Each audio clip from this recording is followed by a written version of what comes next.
Day to day news Bharat में मैं श्रेया शर्मा आपका स्वागत करती हूं। तो चलिए बात करते हैं खबर की जो अमेरिका से सामने आ रही है। अमेरिका के टेक्सास राज्य से H-1B वीजा को लेकर एक बड़ा राजनीतिक और प्रशासनिक फैसला जो है वे सामने आ ही गया है, जिसने न सिर्फ अमेरिका में काम कर रहे हजारों विदेशी पेशेवरों को चिंता में डाल दिया, बल्कि वैश्विक स्तर पर भी इस पर कहीं ना कहीं चर्चा तेज हो गई है।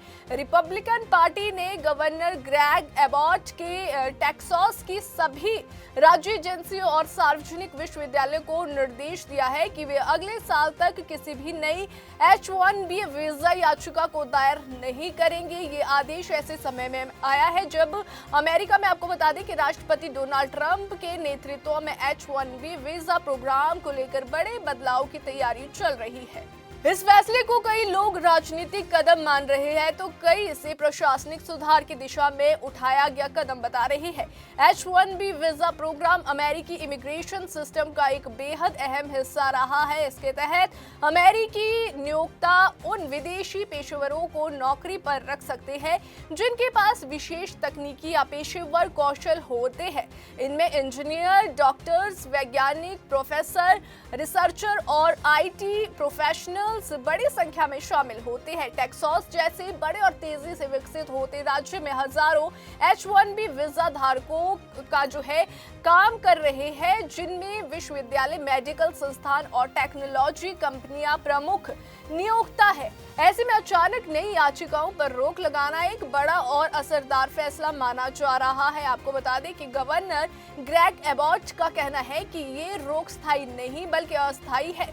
उनके अनुसार इसका उद्देश्य H-1B वीजा के लिए एक कानूनी सुरक्षा ढांचा तैयार करना है। एबॉट का तर्क है कि जब तक कांग्रेस संघीय कानून में संभावित बदलाव नहीं करती है और ट्रंप प्रशासन द्वारा प्रस्तावित सुधारों को पूरी तरह से जो है समझा और लागू नहीं किया जाता, तब तक राज्य स्तर पर जो है सावधानी बरतना जरूरी है। उनका ये भी कहना है कि इस समय का जो है इस्तेमाल ये सुनिश्चित करने के लिए किया जाएगा कि H-1B वीजा का उपयोग सही उद्देश्य के लिए हो रहा है और इसका दुरुपयोग ना हो। हालांकि रिपब्लिकन नेताओं का आरोप है कि H-1B वीजा प्रोग्राम का बड़े पैमाने पर दुरुपयोग किया जा रहा है। उनके मुताबिक कई कंपनियां इस वीजा का इस्तेमाल ऐसे विदेशी कर्मचारियों को रखने के लिए कर रही है जो अपेक्षाकृत कम वेतन पर काम करने को तैयार होते हैं। इससे अमेरिकी नागरिकों और स्थानीय नागरिकों के रोजगार के अवसर जो है प्रभावित होते हैं। यही वजह है कि अमेरिका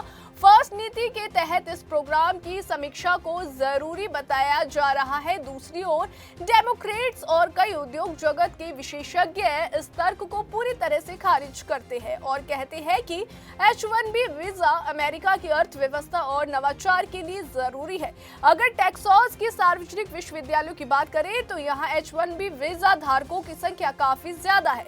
अमेरिकी नागरिकता और आवर्जन सेवा यानी USCIS के सितंबर में जारी आंकड़ों के अनुसार university of Texas south western medical centre Dallas में सबसे ज्यादा 228 H-1B कर्मचारी जो है काम कर रहे हैं। ये संख्या तब और अहम हो जाती है जब हम देखते हैं कि इस संस्थान में कुल 23,000 से अधिक कर्मचारी है। इसके अलावा टेक्सास A&M यूनिवर्सिटी में जो है 214, university of Texas MD Anderson cancer centre में 171, यूनिवर्सिटी ऑफ टेक्सास ऑस्टिन में जो है 169 और टेक्सास टेक यूनिवर्सिटी में 143 H-1B वीजा धारक कर्मचारी कार्यरत है। इन आंकड़ों से साफ है कि टेक्सास के उच्च शिक्षा और रिसर्च संस्थानों में विदेशी टैलेंट की भूमिका कितनी अहम है। Medical research, cancer treatment, scientific study और एडवांस टेक्नोलॉजी जैसे क्षेत्रों में इन प्रोफेशनल की जरूरत को आसानी से नजरअंदाज नहीं किया जा सकता है। विशेषज्ञों का मानना है कि अगर लंबे समय तक जो है H-1B वीजा पर रोक लगा रही है तो इसका असर जो है रिसर्च प्रोजेक्ट्स, मेडिकल इनोवेशन और शिक्षा की गुणवत्ता पर भी पड़ सकता है। तो वहीं टेक्नोलॉजी सेक्टर की बात करें तो H-1B वीजा प्रोग्राम का सबसे बड़ा फायदा इसी सेक्टर को मिला है। अगर बात करें प्यू रिसर्च सेंटर के अनुसार 2012 से अब तक जो है मंजूर किए गए कम से कम 60% H1B वीजा कंप्यूटर और IT से जुड़े कामों के लिए थे। पिछले साल पूरे अमेरिका में सबसे ज्यादा H1B वीजा अमेजन को मिले थे, जहां 10,000 से अधिक वीजा मंजूर हुए। इसके बाद टाटा कंसल्टेंसी सर्विसेज और माइक्रोसॉफ्ट, एप्पल और गूगल जैसे दिग्गज कंपनियों का नाम आता है। टेक्सास में सबसे ज्यादा H1B वीजा टेक्नोलॉजी सॉल्यूशंस के पास है। आपको बता दें कि जिनकी संख्या 3,172 बताई गई है। अब सवाल उठता है कि टेक्सास सरकार आगे क्या कदम उठाने वाली है।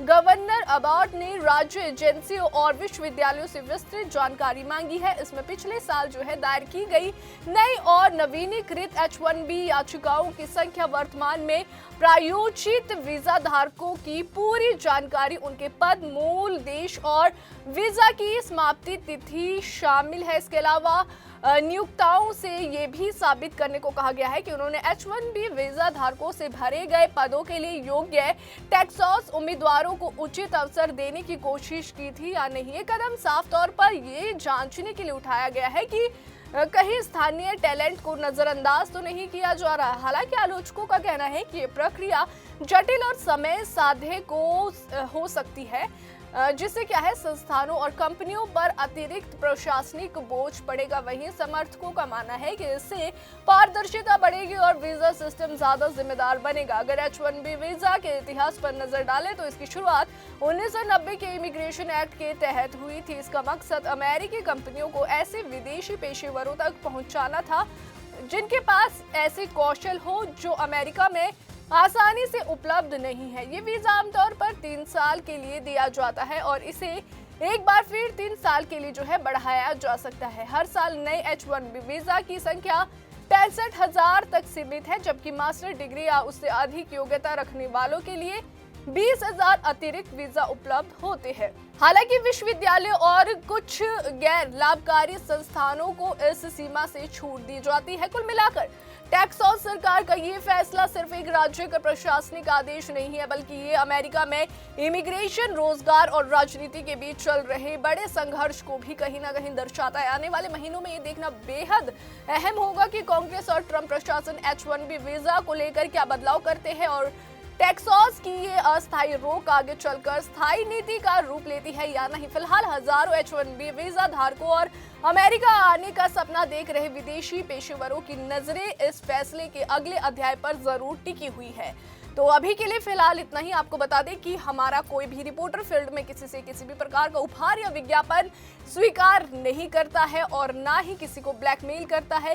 हम ऐसी कोई खबर नहीं दिखा रहे जिससे पाखंड फैले। ढोंगी बाबाओं वाली खबर जो है हम अवॉइड ही करते हैं। तो अभी के लिए इतना ही।